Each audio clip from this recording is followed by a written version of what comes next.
सांगा, तुम्हाला दिन कधी पत्र, एक मिनिट तुम्ही थांबवताय, तुमचं सगळं ऐकायचं ना, आमचं पण ऐकायचं तुम्हाला दिन पत्र कधी दिले, पहिलं पत्र कधी दिले तुम्ही दिलं आम्हाला, त्यानंतर तुम्ही काय कारवाई केली आहे सुधारणा आरोप तेच असं आम्हाला इथं जायचं कुठे जागा त्यावर काम होत नाही त्यामुळे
माझ्यासोबत आज शिवसेनेचे सगळे पदाधिकारी शहरातले आजूबाजूचे उपस्थित आहेत.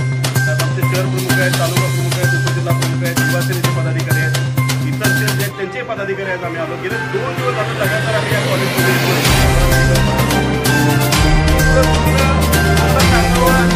काय ऐकलं याचं काय ताळमेळच राहिलेलं. या संधी कशी लागली तर याच्या खोलत जाताना आम्ही सार्वजनिक बांधकाम विभागाच्या कार्यालयात गेलो.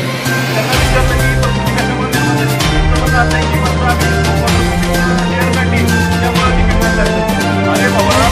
त्यानंतरचा पर्याय मुळात स्लॅब उभा करताना त्या स्लॅबची थिकनेस असते, त्याचं क्युरिंग पिरियड आहे, त्या सगळ्यातून पाण्याचं टेस्टिंग होऊन मग आपण वरच्या फ्लोअरला जातो.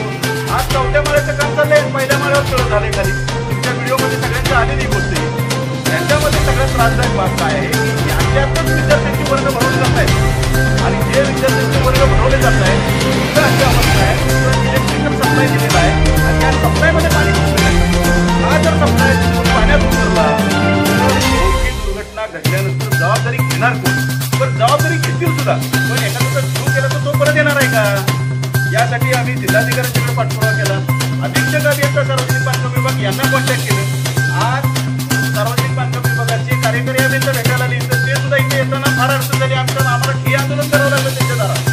तेव्हा ते इथं आले. त्यांच्या प्रशासनाचं म्हणणं असं आहे की मार्च 2023ला ही इमारत पूर्ण व्हायला पाहिजे होती. याबाबत आम्ही सारखे यांचे पत्रव्यवहार केले सार्वजनिक बांधकाम विभागाचे, परंतु ते लक्ष देत नाही. आणि आता ऐन पावसाळ्यात सगळे म्हणतात विद्यार्थ्यांना इकडे शिफ्ट करा, विद्यार्थ्यांना तिकडे शिफ्ट करा. अरे हे मेडिकल कॉलेजचे विद्यार्थी आहेत, त्यांना सगळ्या सुविधा त्या वर्गात असल्याशिवाय क्लासेस घेता येत नाही. याची सामान्य बघायचं लक्ष देत नाही. तुम्ही भविष्यातले डॉक्टर घडवताय, जर त्यांचे असे हाल झाले, त्यांना योग्य शिक्षण नाही मिळालं तर त्यांचा दर्जा चांगला राहील का? या सर्वच बाबतीचा विचार होणं गरजेचं आहे. आमचं जिल्हाधिकारी महोदयांना विनंती आहे त्या प्रश्नावर आपण लक्ष घालत आहे, त्यांना बोलवून घेत नाही, बैठक लावा आणि याचा मार्ग काढून द्या. एक डिपार्टमेंट दुसरं ढकलते, दुसरं डिपार्टमेंट पहिल्यावर ढकलते. या नादात विद्यार्थ्यांचा जीव धोक्यात काय?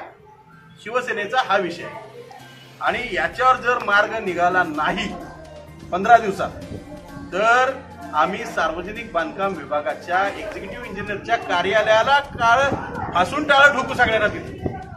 जय हिंद, जय महाराष्ट्र.